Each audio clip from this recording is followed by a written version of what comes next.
All righty. Here go the intro. 10, 9, 8, 7, 6, 5, 4, 3, 2, 1, 0. And bells, what's going on, everybody? This is your boy Man Up here, back with my tag team partner Joey. Cedric's not able to join us today, but we have, I can't call this man a special guest no more. He's part of the show. Y'all know who he is. Just in case y'all don't, you want to go ahead and introduce yourself, kind sir? What's up, everybody? I'm Jason, and I'm one of the admins over at Champions Belt Club, and a big fan and a supporter here of Bells and Belts. Thanks for having me on tonight, guys. Love being here. All righty. Today is our monthly melee. Well, we're going to talk about various things that's going on in the world of wrestling. But before we do, Joey, do you have that bell? Yeah, we need to pay tribute to one of our fallen wrestlers. Yes, sir. That's what I'm finna get into. Here we go.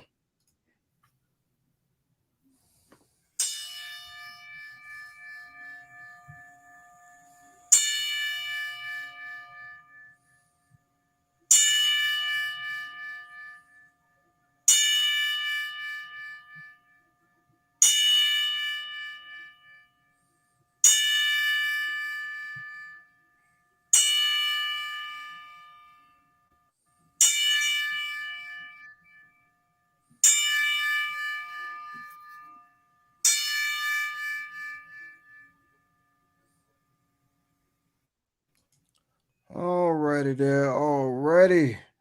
May he rest in paradise. Alrighty, so let's go ahead and get into today's show here. Okay, so we got a few topics we want to go ahead and talk about, and stay tuned to the very end because we got a surprise for y'all. Man, I'm telling y'all, we're working hard behind the scenes to bring y'all some great content, and we want y'all to stick around and grow with us. So that being said, Joey, let's go ahead and get into our first topic for the day, sir. All right, so I believe we're gonna. One of the things that I definitely am always puzzled by and don't understand is a lot of the stuff the internet wrestling community does and produces. And for those who don't understand what that means, the internet wrestling community is basically your dirt. It's a lot of your dirt sheets. That's a big part of it, and then just a lot of people on social media creating narratives, creating terms, creating things like that for things. You know,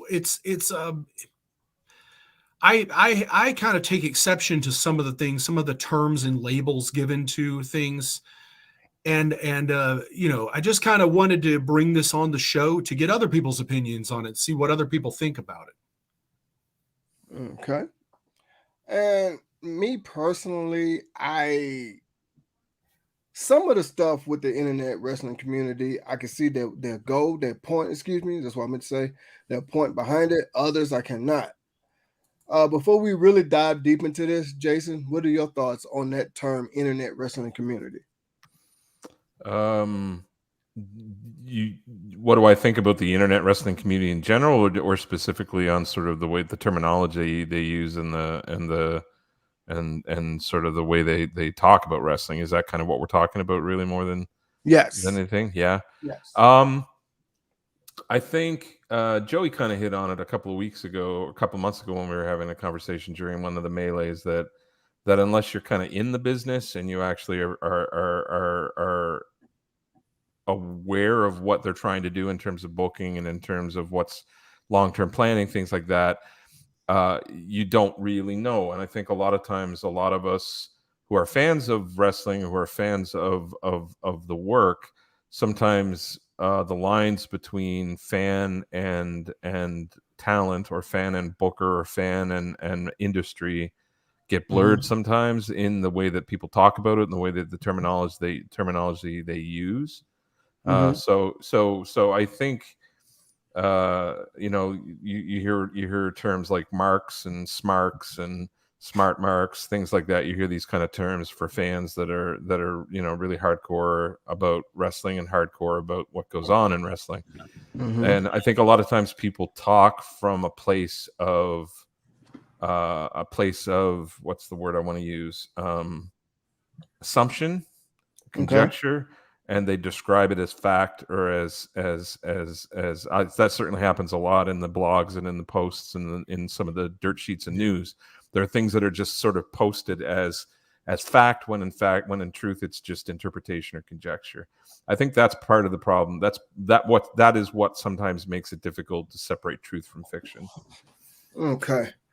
Me personally, like I said, it just depends on the topic at hand, whether I could see that point or whether I totally disagree.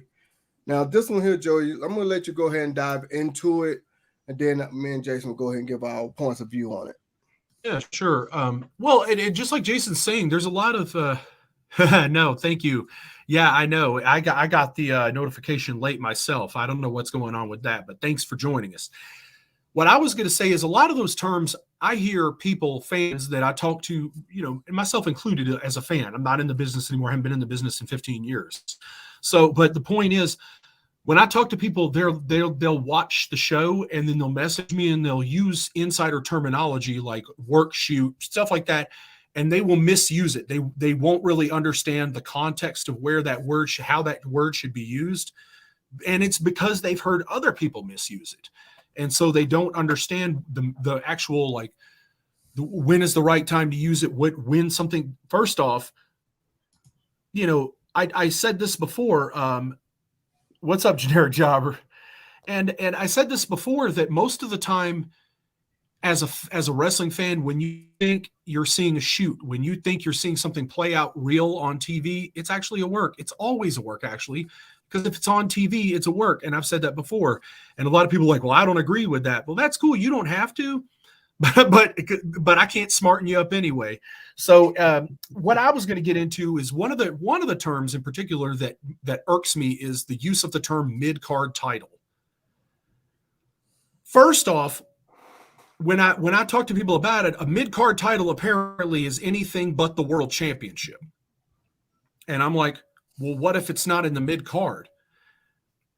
For instance, for years when you watched WCW, they made it very clear, more so than the WWF did or the WWE, that the United States champion was only second to the world heavyweight champion. Now, if somebody's number two, are they a mid carder? Are they fair to middling as far as their place on the roster? No. The semi-main event is not the mid card. That's not what mid card means. So apparently there's a complete misunderstanding, because another use of it, Disco Inferno speaking his mind, and they're like, you're just a jobber. Disco Inferno was actually a pretty solid mid carder. He was an actual mid carder. So it seems that people don't understand what a mid carder is, what the mid card is, and what a jobber is, or any of this stuff. So it's a lot of misuse of terms, a lot of understanding. And then what the hell is a mid-card title? Okay. What you think about that, Jason? Yeah, I think it's all true. You're blurring the lines between critiquing a person's body of work and their position on on an organizational system for pay-per-views and for live events, and it's not the same thing. When did Steamboat and Savage happen in the middle of WrestleMania 3? Right? So you're gonna say those two guys are mid-card talent because their match mid-card level match had a mid-card level match in the middle with over a mid-card title. In the middle of one of the biggest events in wrestling history. So yeah, I think it's something that gets. I think it turns into a critique or categorization of a particular level of worker, as opposed to what the function of it actually and what it actually represents. Right. And I'm being sarcastic, obviously, when I say all that. I don't think they're any of those things. I think it's the opposite of all of that, obviously. So, and I mean, like, right, there was a time, I mean, you can go even more recent than that. You can look back at, there was a time in Impact Wrestling when the X Division Championship was more important in value than the World Championship in terms of value, because of who was wrestling for it and the level of competition that was perceived in the booking at that time. You could make an argument that during the course of the Bloodline storyline, that Gunther and the Intercontinental Championship was starting to become perceived as being a bit more prestigious and a little bit more important than the other championships. And you probably could go down the line and say that about a few different organizations and what we could perceive to be called mid-card titles. It's a prop at the end of the day, and I love belts and I collect them. But in the context of a company, in the context of the wrestlers, in the context of the industry and the business, it's just a way to organize and create motivation for people to chase and storylines. It's just a prop. It's theater. It's they're using it as a way to support your point right there. Another match I want to bring up: Ultimate Warrior and Hulk Hogan at WrestleMania 6, where the Intercontinental Championship was on the same level. Essentially, this match was for both championship, is the way it was billed. If the Intercontinental title was just some trinket, that's far, far below and it meant nothing, then why would it as well be on the line and be billed in the main event? Why would Bret Hart and Davey Boy Smith main event a SummerSlam for the Intercontinental Championship over the WWF Championship if this was just a mid-card title? Absolutely. And as many men over history in observation of and in practice of participating in the industry have said, titles don't make wrestlers make titles. So it's about the people that are holding it and the people that are chasing it decide the value of the title. It has nothing to do with the title. You don't just you could drop the World Championship tomorrow on somebody that isn't ready to carry it and doesn't understand how to sort of engage with the audience, and that is immediately going to seem like a less valuable title. It really depends on the person that's carrying it and who's chasing them. So, me personally, when I hear that term mid-card title, I'm not really thinking about the wrestlers or the matches. The way I look at it like this, like the Olympics, and of course, you got the main, which is gold, mid, which is silver, lower, which is bronze. And that's how a lot of people are looking at it. Like the World Heavyweight Championship is the gold, the U.S. Intercontinental, whatever else, the X Division, all that good stuff is the silver. And then you might have your gimmick belts like WWE has the 24/7, or maybe the Hardcore, or you might say the Cruiserweight Championship, whatever. Some of them are looking at that as the bronze. Now, I'm not saying that I agree with these terms, but I think that's what way people are looking at it. It's like the belt itself, is if it's not the main prize, the number one prize, then it's the mid-card or the lower level or whatever. Some people, I had arguments about this at work. Some people consider the tag team belts as a mid-card or lower level, because the way a lot of these wrestlers would be tag team specialists for X amount of time. And then, for example, Edge, him and Edge and Christian, together, I think 11 tag team championships. And then when Edge went on his own, of course, he won the Intercontinental. I think he won the U.S. I can't remember off the top of my head. Then, of course, he won the WWE Spinner, then the World Heavyweight. You know what I'm saying? So that's why a lot of people are saying the tag teams are like the lower level as well too. I say they're not. They are. That's the reason why it says on the belt World Tag Team Champions. It's basically a tag team partner for your World Heavyweight Championship. I'll put it like that. That's, and I kind of agree with this statement as well too. Just I'm like. Well, another example too just occurred to me. Like there have been countless times throughout the NWA's history and the WCW's history where the TV title at any given time was perceived as a more important title than the World Heavyweight Championship at any given time, depending on who was wrestling for it and who was holding it. It really just depends on. It depends on. I still think it depends on it depends on the writing. It depends on the booking. and it depends on the build. So it's just like you're saying, and just like Nisha just made a comment about, it's all about the booking. When you really think about it, it's not like the Olympics. It's not like the Olympic medals, because everybody in that is literally competing for the same 3 medals, and then they're ranked based on their on how many wins or whatever. That's not how wrestling works, matter of fact, because if the storyline, if the wrestlers that are involved in, let's say, the TV title, if that's really interesting and these guys make it seem like this is the goal and this is important, then it is important. It's very important. It doesn't matter where that match falls on the card on any given night, and it doesn't matter. None of that other matters, because those 2 people at that time and in this story, in this series of matches, they're not worried about the world championship. They're like for instance, well done with Drew McIntyre and Gunther coming face to face, because Drew McIntyre isn't talking about, well, I'd like to be wrestling for the WWE Championship, but I'm not. So this is what I'll go with because I can't do that anymore. No, his focus is squarely on Gunther, because Gunther is red hot. Gunther is a top guy in the company at this point. And Gunther's worth beating. The Intercontinental belt. And that's a major angle on WWE TV right now. Like, they're doing that well. That's smart writing, and it's smart booking, and it's smart psychology, because Gunther is making, and Gunther's smart, man. If you look up that guy's history pre WWE and understand his experience based in Germany and Europe when he was wrestling over there, he was essentially running that company's NXT. He was their main trainer, and he was their main.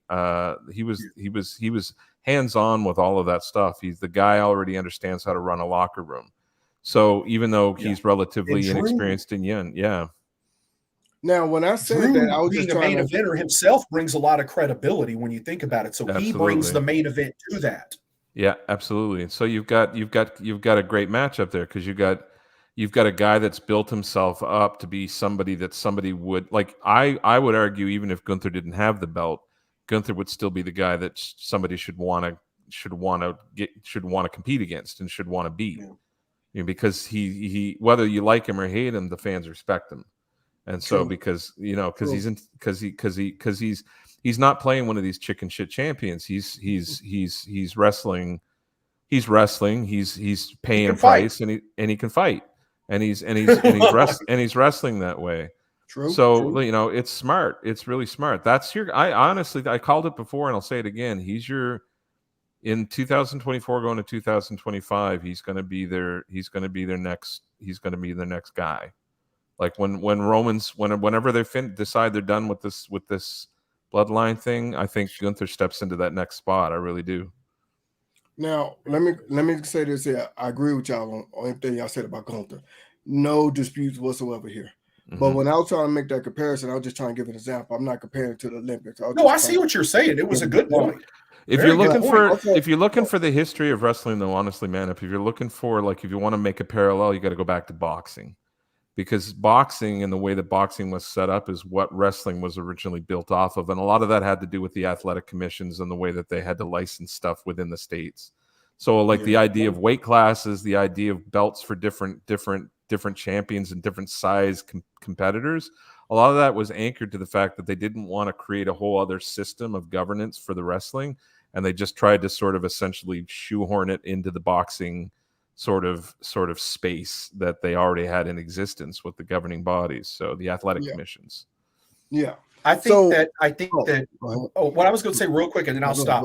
What I think is, I think the fans have been conditioned, especially WWE fans have been conditioned at this point to expect Intercontinental and U.S. title matches to really mean nothing.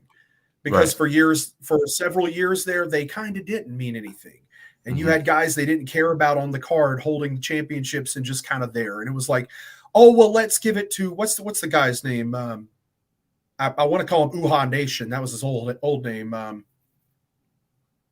Anyway, Ricochet, for example. Oh, Ricochet, yeah, sure. Nobody gave a crap about Ricochet being Intercontinental Champion.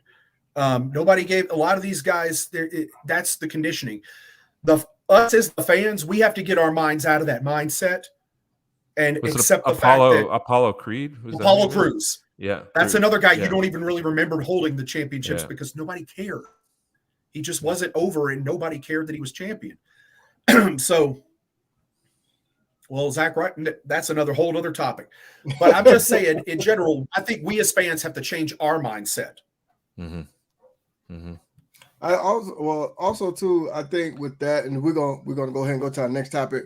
But also too, I think with that right there, I don't necessarily agree. Like I said before, like me and Joey and Cedric were talking about offline. I just see where they're coming from with that term. Also too, while I'm thinking about this before I forget, because I forgot a few seconds ago. If you're having problems with Facebook, I don't know exactly why. I was sitting here trying to figure this out. What you're gonna have to do is just go to the Bells and Belts group page and click on watch video, and it'll let you on Facebook. Okay, I don't know what's going on with that one. I'll figure that out. But always time. YouTube. Always go to YouTube if all else fails. Yep. That's the reason why we got both. Could go down on any given night that any one of us are running any one of these shows. Yeah. Right. All right. So that was another thing Joey wanted to talk about. You want to go ahead and talk about that, Joey? Yeah. So I actually was thinking about this point, and I found a Bleacher Report article from about 10 years ago, and it said it was about WWE fans and pro wrestling fans. Is it the same? Are these fans the same, or is there a difference? And then if you'll show it, there's we got a kind of a picture of it. If you want to Google it and read it on your own time, we're not going to read the whole article out here, but because that'd be very dry and boring, and there's enough to read there to keep you busy for a few minutes. But if you got the graphic from where Shelton Benjamin's in the graphic, about this right here, yeah. So this is the article here. If you want to Google it at any time, WWE, are you a WWE fan or a wrestling fan? And I think this is something that all WWE fans should probably read just to think about it. Now, granted, but and then I want to take you to this other excerpt that I clipped out of the article. So there you go. The major difference between wrestling and sports entertainment is simple. You can believe in wrestling. With sports entertainment, you not only have to suspend disbelief, but you have to turn a blind eye to all the silly things like Santino's sock puppet. Santino would be so much better if they just allowed him to wrestle. And I don't think you have an argument for me and Jason at all. Well, and we were talking offline about it, but I shared the match there with Kenny Omega and Will Ospreay, and especially if you're a WWE or strictly like an American, I know you do. I know you love all wrestling. I know you watch it all and shit. But I think if you go watch a match like this and people are like, there's a point about like New Japan style or Japanese style wrestling anyway. But this was in Toronto, and it was a very Japanese style match that had that crowd engaged for 45 minutes from bell to bell. That crowd was into that match, and it had an incredible amount of ups and downs, a lot of psychology, a lot of story into it with a lot of exciting, both mat-based wrestling, high-flying wrestling, and I am critical of Kenny Omega a lot of times, but I have to give him credit there. That match was an absolute masterpiece on so many levels. And so I would say if you want to see what pro wrestling is, that's a pretty good match to watch. Yeah. Because it's going to, if you think you understand what pro wrestling is and you're a WWE fan, I really think you should check out some matches like that. And it's going to really show you the difference. And maybe at the end of it, you realize, Jesus Christ, like, I don't like this. You don't, but at least you should know what. Mm-hmm. That match. Most of their matches were insane. The one back at the Tokyo Dome was insane too. Like, and told a very different story where Kenny dominated and Kenny was more of the heel in that match, but they kind of switched roles in this one, obviously because they're in Canada. Kenny is very Canadian and very known for being that, and he had the crowd kind of locked into him. Plus, he turned babyface on AEW television. So they were very much Will Ospreay, I give all the credit in the world, and I agree with Dave Meltzer in one respect. Will Ospreay may be the very best wrestler of this generation and the best wrestler in the world today. Yeah. Will Ospreay, his ability, you know, we criticized him years ago for being a flippy high spot guy. Over these last few years, that dude has come up to a level to which nobody else is on. Like, his psychology in the ring is second to none. He knows where to put the high flying stuff, but he also knows where to just start elbowing you in the eye. And he knows when to when to speed stuff up and slow it down. Yep. If you don't know, the heel usually runs the match, and you could tell that Will was kind of in control of this one, you know, and it was a lot of his match. Freaking insane. Mm-hmm. It's go ahead, man. No, go ahead. So there's a lot to unpack with this topic for sure, and there's a couple of things that I'll say off the top before we get really deep into it. First thing I'll say is anybody watching, there's on YouTube there's a podcast, Chris Van Fleet of Dave Meltzer, and he got both of them go in on pretty hard on a conversation about modern wrestling, contemporary wrestling, the difference in wrestling between WWE, TNA Impact, New Japan Pro Wrestling, and a lot of the organizations, and they get into Dave Meltzer's ranking system and the whole 9 yards. They go into sort of, but what's really important in the podcast and would be worth listening to if you have a chance to check in and listen to it, is that Dave sort of talks in from his perspective what the difference is between WWE wrestling or New Japan Pro Wrestling overseas or Impact or some other product like that, which is of course Dave's opinion. It's not as though Dave's opinion is the end all be all, and we must all, you know, we all have to kneel at the altar of Dave Meltzer. But it is interesting. We as fans have been sort of, certain people that grow up watching WWE and only WWE exclusively get used to or trained, for lack of a better word, to expect a certain pace and a certain psychology and a certain output. And people that watch other styles of wrestling start to get acclimated to a different pacing and a different expectation and a different psychology. One of the reasons I think that match with Ospreay was so good is because Kenny leaned back into his cleaner persona, which is somebody whose ego is on the line, who's just trying to be better than his competitor. And that was the whole cleaner character was kind of based on that premise. Like, his best matches against Okada and a lot of his other matches over in New Japan were all based on just athletic sports competition. None of it was like, I'll get you and twirl the mustache bullshit villain stuff that he's doing in AEW. It was just ego and pride on the line. And that's exactly what the Ospreay Omega setup was. It was just old lion against younger lion, trying to sort of prove who's the man right now, and if you think back to the best days of Ric Flair, or you think back to the best days of Harley Race, or you think back to the best days of that NWA World Title Championship, it was always just about who's the man. It was always just about who's going to be the best, who's the best man walking this planet right now, who's the best wrestler on the planet. And if you can tap into that, that's gold. Like, that's like people, it's so easy to invest in that. It's so easy to extend disbelief or belief, to extend belief into that. It's sports. It's just athleticism. It's football. It's baseball. It's hockey. It's the Olympics. It's boxing. It's really easy to tap into that. It doesn't always have to be a soap opera. It's fun when it works, but it doesn't always have to be a soap opera. And I think that they were figuring, I think if AEW could tap more into that aspect of it and bring more of that and stop trying to write like WWE and just wrestle like they wrestle, but treat it like athletic sports competition and get away from some of the soap opera stuff, I think they'd have a better product, honestly, at the end of the day. I think it would be it's certainly a more engaging product. So I said almost the same exact words, I think it was yesterday, to Cedric and Joey offline during our group chats. I said, I was watching AEW, trying to see if I would like it. I said, I think they competing too much with WWE. I do not like that kind of competition style. I ain't gonna say I don't, but not that much. I put it like that. Mm-hmm. You're trying to be exactly like them, but with a different name. You see what I'm I- saying? You got to I like soaps. I like soaps too, Nesha, but I like soaps and then I like wrestling. And I don't always want them to be the same show. Yeah.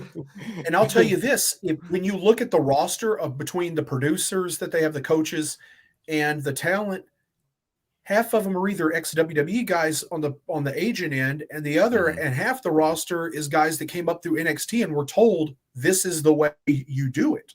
Right. They don't know any other way to do it. But Guys if you look like back Kenny on the and history, Will, you look back guys on like the Kenny and history Will of don't come from that school of WCW, thought. and I think you and I are on the same page on this. Definitely, Joey, and probably Man Up is as well. But when you think about WCW and when it jumped the shark in the early 90s when they started trying to out WWE. When they were Yeah. doing their product their way up until Mhm. up until the early 90s, they were Mhm. golden. They were golden. And the minute they started looking in the rearview mirror and started trying to outright WWE the way WWE writes and produces and books, that's when the wheels fell off.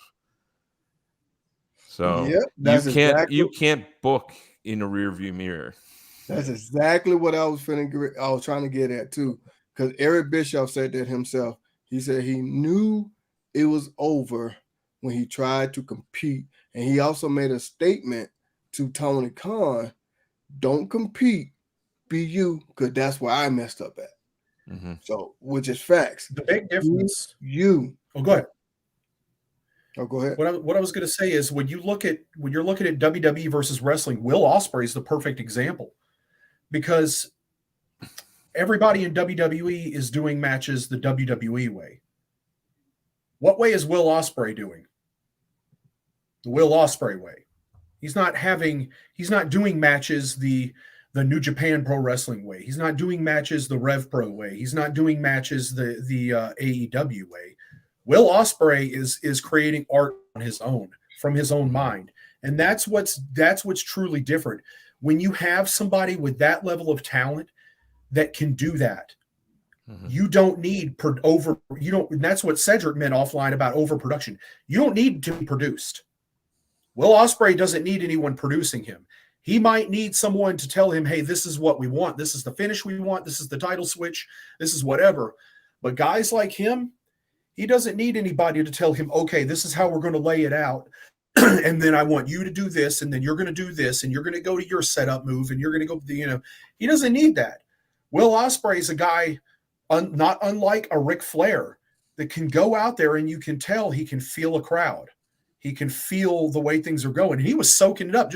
You could tell he was just doing stuff off the cuff, like grabbing the Canadian flag and wiping his butt with it.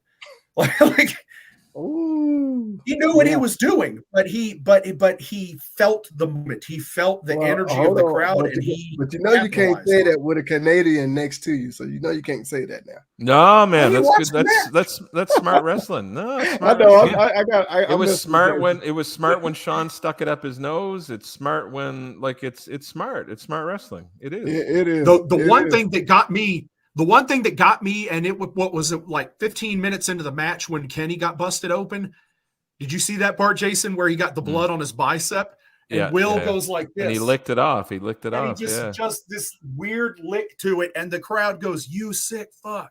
You sick fuck." That's the whole crowd was chanting it. It's a nod. And he was like, BJ Penn did that in the UFC. BJ Penn got his fists all bloody on somebody, beat to a pulp. Yeah. And at the end of the match, when he won, he licked both of the gloves off when he did it. That's just a nod to that, man. You don't need some huge developmental system. You need to find actually talented guys and girls. Yeah, but you don't learn that you don't learn spontaneity in an I don't know what the opposite of that is, but non-spontaneous environment. You just don't. So you're not going to get, nobody's going to teach you to do that, and you're not even in an environment where that's even an option. So it just isn't going to happen. You're in a little building in front of the same 500 people every week. Every week you're in front of the same 500 people on the same TV show, and you're not wrestling anywhere else. You're not given the space. You're not given the space or even the opportunity to even say anything that isn't handed to you on a piece of paper. Kickboxer, that's right too. Tong Po from Kickboxers, that's his move too. Yeah. So Will did it in his own way. Yeah, he did, and it was great. because what it did is it made him look unhinged and a little bit crazy when he did it. It made him look violent, made him look like, it made him seem more of a risk or more dangerous. And it was just as simple as that. He didn't even have to actually lick it. He just had to indicate he was thinking about it.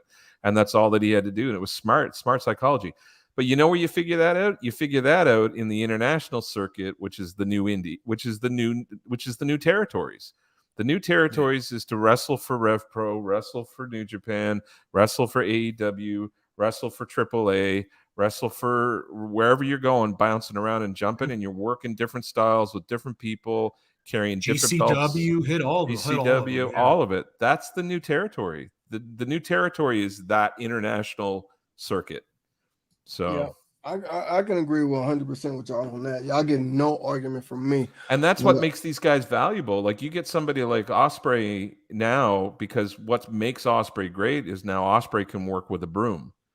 Ospreay can work with anybody in any style, and he can make it work. And that's the value of somebody like Gunther, even in the WWE where everything is a very strict style. Gunther can go in there and he can mat wrestle with somebody like the bro dude. And he can go, I can never think of his name. Riddle. He can get on the mat and he can chain wrestle with Matt, but then he can also get up and he can just have a slugfest with somebody like Sheamus. And he can work both those styles. And part of the reason why he can do that is because he had worked so many diverse styles before he got to the WWE. And I think Gunther's one of those guys too that's not afraid to do something that they don't probably necessarily have him planned to do. And most of the roster isn't doing that. No. And you said it yourself, man. Even Roman Reigns, part of the problem with him, the story may be great with the bloodline, but Roman Reigns kind of has the same match. There's nothing, there's no outside the box thinking here. There's no great psychology in his matches. I'll throw this out too, because quite a lot of people were saying, man, I hope Omega or Ospreay or both end up going to WWE. And I'll ask you, you know what they but you know who they turn into if they go to WWE? They turn into Ricochet. And so what it ends up turning into are very, very planned and very safe high spots, because it's this, you have to think about the schedule and the sheer number of days of their working the WWE schedule is notoriously brutal, and they can't work this high spot dangerous style there and not get hurt because you're just working so much. And so, like, what do you get when you put Kenny Omega or Will Ospreay in WWE? You get Ricochet. That's what you get. I don't know about that, because if you look at the G1 climax schedule is twice as difficult as the freaking WWE's. It is, but then there is space in, like, if you look at their roster, like somebody like Ospreay can be in that, and they'll like, he doesn't take time off. He doesn't choose to, but he could if he wanted to. Whereas he goes back, wrestles for everywhere else. But he could. He's over here in the US. Yeah, but he could if he needed to. So, and that's part of the benefit of it. But I also think, like, it's part of the reason Ricochet is so limited in WWE is there's nobody in WWE that can work that style. So, like, it's both a schedule issue and also that, like, so they're bringing in people like Logan Paul to work with him because there's nobody in there right now that's going to work that kind of pace. Whereas Logan can come in, work that pace for a little while, leave for a couple of months, rest up, come back and do it again, right? So Ricochet is missing a personality, though, unfortunately. Yeah, there's that too. But again, he's not in that system like Ospreay is in, where he gets to go around and try stuff and figure it out. So, and that's the problem. So he's certainly just as athletic and talented. He's missing those other components. So now, I got to agree with y'all on that. And like Joey said, I said that earlier about Roman Reigns, because I'm not knocking Roman Reigns, as a character, as a performer. I'm just saying it's basically the same thing. I mean, I know you're going to have a lot of the same movesets. Don't get me wrong, because there's only so much you can do with a certain opponent, and I get that. But you got to tweak it here and there. So you got to throw something extra, take something out, whatever, here and there. So to make it more interesting. And when you constantly see the same things over and over, I think, let me put it like this. When Randy Orton started hitting the RKO out of nowhere, I think that caught fans' attention because it kind of was out of nowhere. You know what I'm saying? It wasn't like he would traditionally would do it, turn around, bang his arms on the mat, like this, like that, and then get on up like this with his arms and then hit you. No, it will be like you try to do a dive off the top rope. He'll just all of a sudden get up, catch you, bam, RKO. So that made it more interesting when he started doing that. I mean, even though you knew it was coming, you just now trying to figure out how is it going to come. If that he makes kind of sense. caught some of that DDP magic that Dallas used to have with it, because Yeah. Dallas would be slinging you into the ropes, but pull you back in and cut you. Yeah. Like it just catch you. Yeah. Yeah. For sure. Yeah. And Yeah, when that- Austin first started using the ace cutter, it had a similar kind of early on. It became a parody of itself, but early on there was that sort of it could come from anywhere kind of feel. Yeah.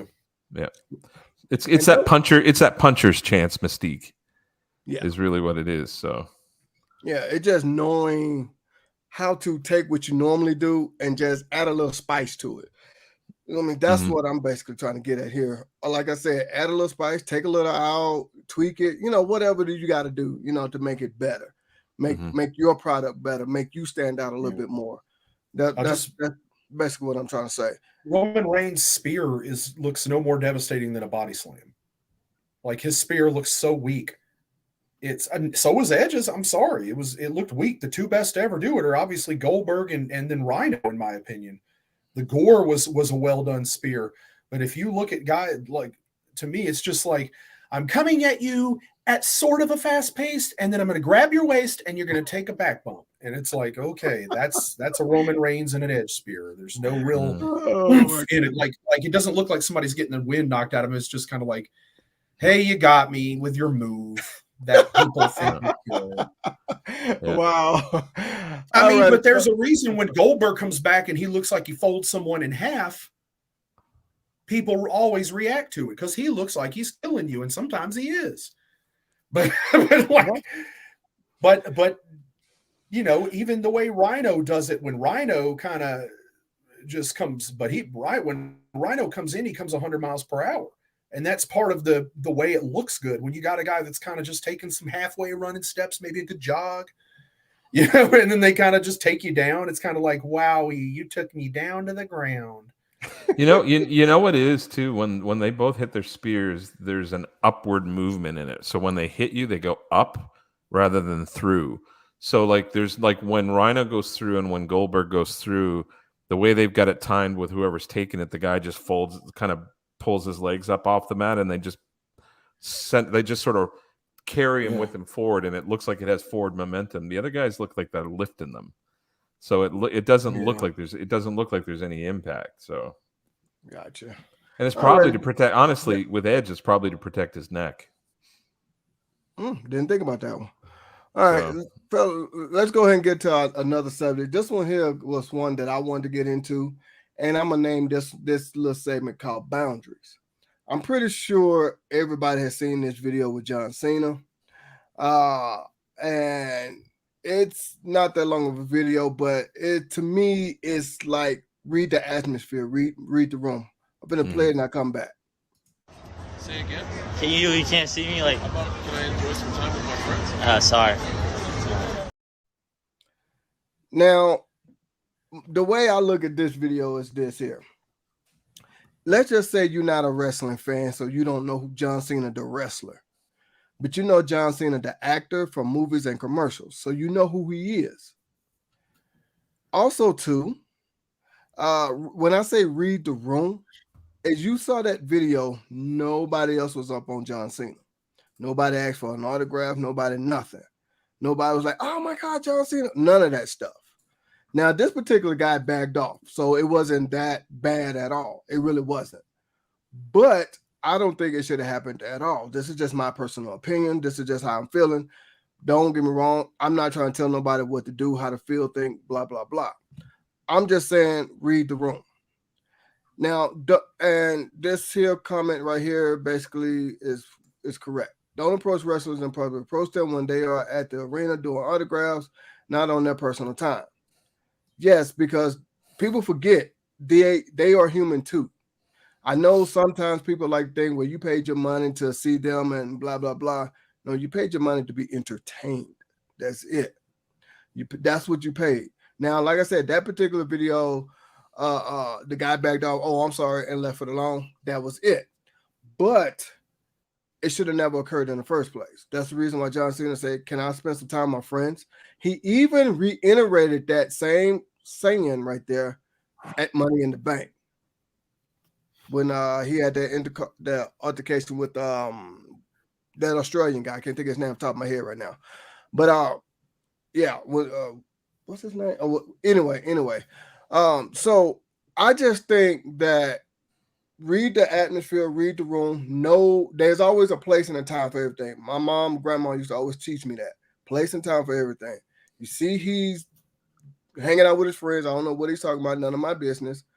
But people forget that these entertainers, whether it's wrestling, movies, music, whatever, they're human too. They want privacy. They want to be able to go out to the movies, go out to eat, hang out with their families, things like that as well too. And I think we need to respect that. What do you think of that, fellas? I think if you play stupid games, you get stupid prizes. Like I said backstage earlier, I think if you go into a wrestling event and you think that buying a ticket somehow creates a force field that doesn't allow that wrestler to grab a hold of you when you spit on him, or you throw a punch at him, or you jump the rails and grab his legs, I think you should enjoy your prize, whatever it is you've earned. I think it's entertainment, and I think it's perfectly fine to yell and scream and get in shouting matches and do all of that stuff. I think when it turns physical, I think it's you've crossed the line if somebody decides to do that. In terms of in public, yes and no. I think there's an aspect of celebrity to this.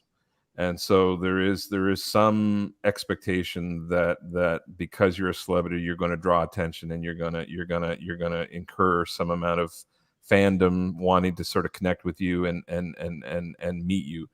I know for a fact that there are certain areas in LA and in New York and other big cities throughout North America where celebrities purposely go to be seen and to be photographed and to be sort of talked to and connected with. And sometimes they'll even go to those locations and they'll act as though they're inconvenienced by it when people do approach them, even though that's the reason they were there in the first place. If a celebrity's out with their family or out with their friends and they're not in one of those environments where they're courting attention, just be respectful and be polite. And I think it's okay to ask. I just think it depends on how you ask and how you approach them. In the example of the video, I thought the guy asked very politely and was very, very nice about it. And I thought that John Cena handled it like the professional you would expect he would, because he's experienced. He's been doing this a while. So he wasn't an asshole about it. He just matter-of-factly said, "I'm here with my friends. How about just let me finish my meal?" I bet if dude had stuck around after the meal was over and they were on their way out of the restaurant and he just said, "Can I get a quick picture?" I bet he would have even given it to him and probably even signed something for him if he wanted to. I think it's just a question of knowing how to approach them. So there you go. Yeah. What you think there, Joey? I mean, and we talked about this offline. I think sometimes this stuff just falls kind of on a, all of us seem to agree on what we would do. Personally, I don't bother people, and me and you talked about it offline. I'm this type of person where when I go to the store, I go out to eat, anything like that, I really don't socialize. I really don't talk to people. So for me, I'm not interested in the conversation anyway, but I understand, but it just becomes a question of morality there, and what you and I both think is obvious and normal in terms of morality. A lot of people don't. And unfortunately, like that kind of behavior, what he did, there's nothing illegal about it. So it's like in the terms of legal morality, he's fine. Depending on where you are. If you're in Singapore, I have no idea what the law is, but it actually reminds me of a really interesting story that Taker did recently on an interview. He was talking about, I think it was on Tyson's podcast, and they were talking about the Ultimate Warrior, and he was talking about this time that a warrior was going through an airport, and this was around the time that he changed his name legally to Warrior. So his clothing, like his jeans and his shirt and his coat and everything, was Airbrush Warrior. So he's walking through the airport, and a kid comes up and asks him for an autograph, and he's like, "Get the fuck, get away from me, you little asshole!" Blah blah blah blah blah. And Taker's over in the corner with a hat over his head, just sort of trying to catch some sleep before the flight. all in black, just completely, as inconspicuous somebody that's 6'6", 6'7" can be. And he was laughing at it because it's like you're a walking billboard for your character and for your persona and for your celebrity, and then you get mad when somebody approaches you and asks you for an autograph. Like, I think it depends on the context. Like you can, like, when I used to live in New York City, you could tell when somebody that was well known wanted to be approached because they were dressing in a way that was obvious, and they weren't trying to hide or sort of being conspicuous, and they were clearly looking for people to notice them and see them. And then you see people that have hats over their heads and they're in sweats and they're you can barely tell who they are, and then maybe they're not wanting to be bothered. I was just going to say that because growing up in Houston, Texas, seeing celebrities all the time. Right. Now, once did I approach any of them, I might have walked by and said, "Hey, that's Michael Jackson. Hey, that's Michael Jordan. Hey, there go Magic Johnson." When they first built the Magic Johnson Theater in Houston, I was there and I seen Magic Johnson. Never walked up to and asked for an autograph. I'm not a Lakers fan, but never walked up to and asked for an autograph or nothing like that. But there's one more I want to bring up, and this one here, we were talking about right before we came on live. Excuse me. This one here is a little bit different, but let me go ahead and play that. I want everybody's opinion.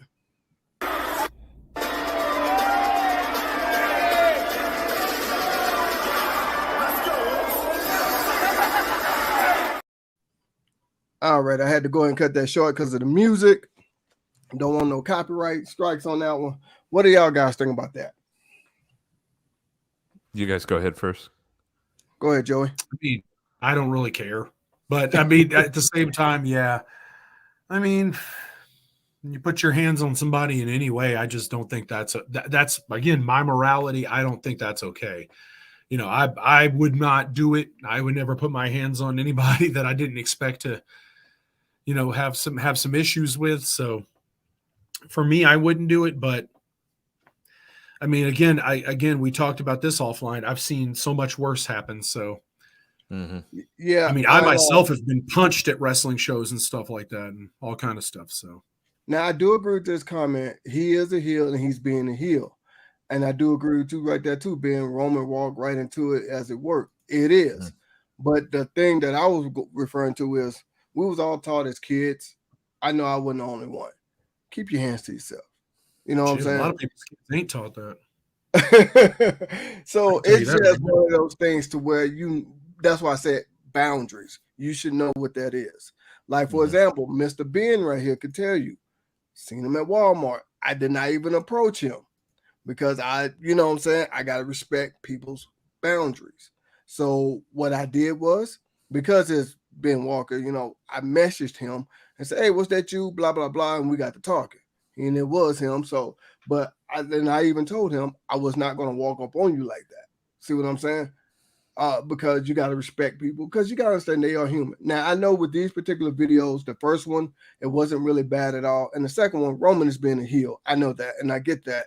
But at the same time, like I said, keep your hands to yourself. That's all I'm saying. I would even argue, when I watched the video back when you played for me twice, I would even argue that he walked into the guy first. Like, he felt the hand on his back and walked closer to him. So I would even argue that he was setting that up himself. So. Yeah. Long as there was no punches, no smacks, no like stuff like that. It's like that's a little bit crossing the line, but it's I mean, I'm sure anybody in the chat or anybody that's here, you guys have all been to WWE live events. You know how many security people they have around the ring and in the perimeter. They failed hardcore. They failed Seth hardcore when that fan double legged him. But usually you're not getting that close to them that easily. Usually there's somebody there that's going to, you know, there's a group of guys that are going to grab you and pull you backstage, and you're not going to be there for very long. And man, I mean, if you haven't watched videos of people climbing in the ring, Google that, because that never goes well. So don't do that.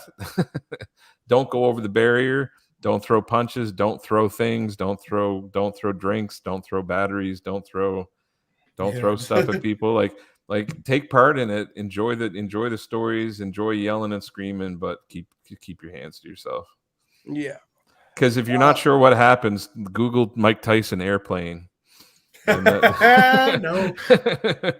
That's Hey, my that point. guy, because that guy That's my found out point. real quick that it wasn't just entertainment. That's my point.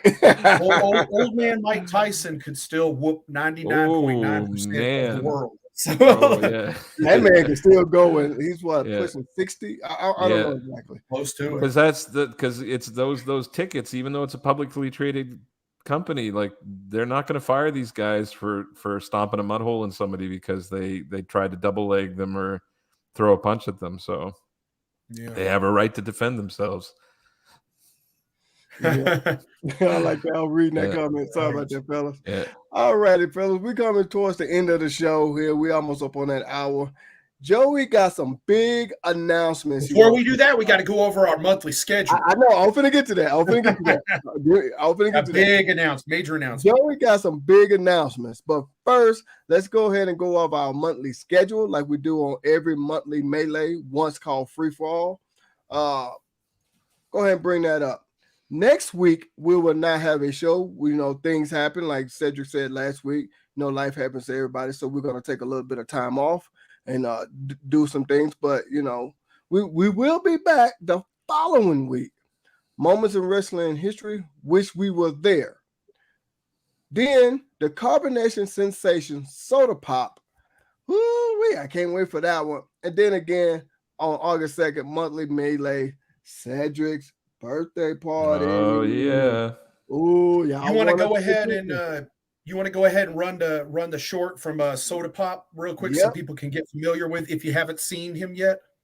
Here we go.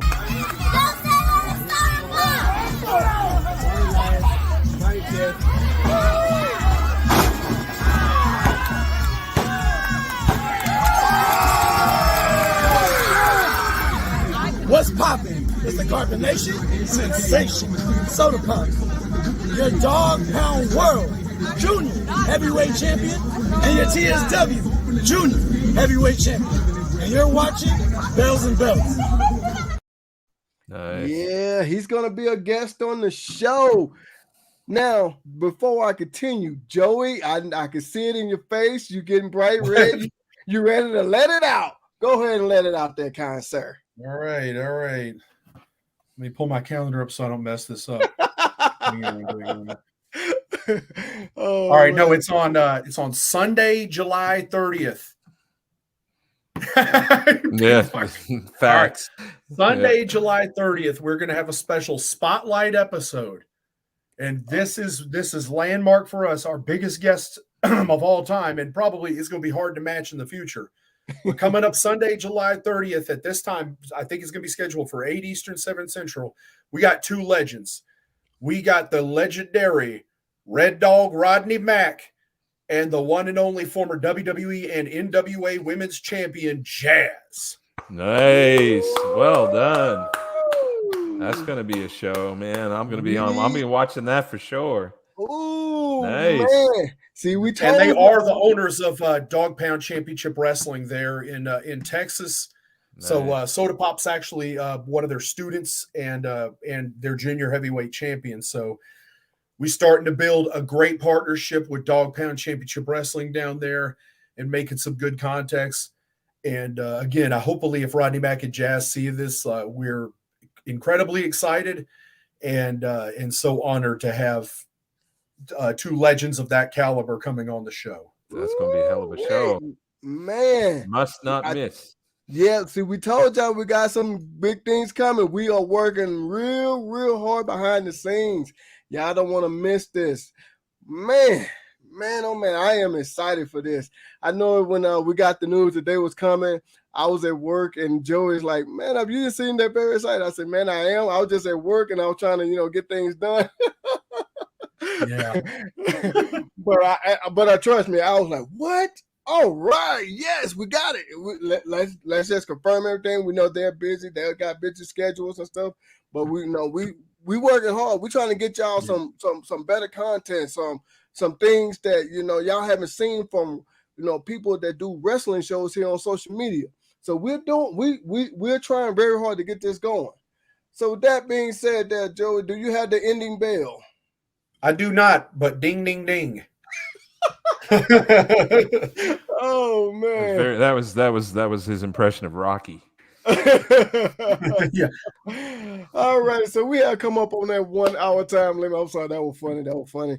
Oh, speaking of funny, I'm sorry. I've been laughing at this all day today. I talked with Cedric and Joey about this today. It was funny to me. The reason why today my name is said the original man up. Okay. I got a message today where somebody said, man, you look just like Man Up. The guy that do the YouTube videos, because I have my own personal channel. I'm not from cheap pop. If y'all know what that is, go ahead and subscribe to me. And a guy came messaged me and said, you look just like Man Up. Is that really you? I was thinking to myself, I think I've always looked the same. So I was like, yeah, that's me. And I thought it was a trick question at first, but I had never had nobody tell me I look like me. So I was like, okay. I found that to be so funny all day long today. But with that being said, guys, we wanted to give you this exciting news, let y'all know we are working very hard to bring y'all some great content to give y'all the greatest entertainment we can possibly give y'all as a wrestling show. So with that being said, for my tag team partner, Joey, and he's a tag team partner also. I'm talking about Jason over there. Oh, man, I graduated. He is not a guest on this show no more. He is part of the show. And if y'all don't know what he's running, go ahead and let him know what you got going on. Yeah, come hang out with us at Champions Belt Club. We've got a page dedicated to wrestling, history of wrestling, wrestling trivia, and to give him a pile driver. And we run a podcast on Monday nights called Champions Belt Club Podcast. It's pretty simple and literal, but come hang out with us. We have a good time. Oh man, I love the way they do things. They I was the guest on the show this past Monday. It was nice. It was nice. So with that being said, for myself, Man Up, Joey, and Jason, thank y'all for watching. Y'all stay blessed. Y'all stay safe. Peace.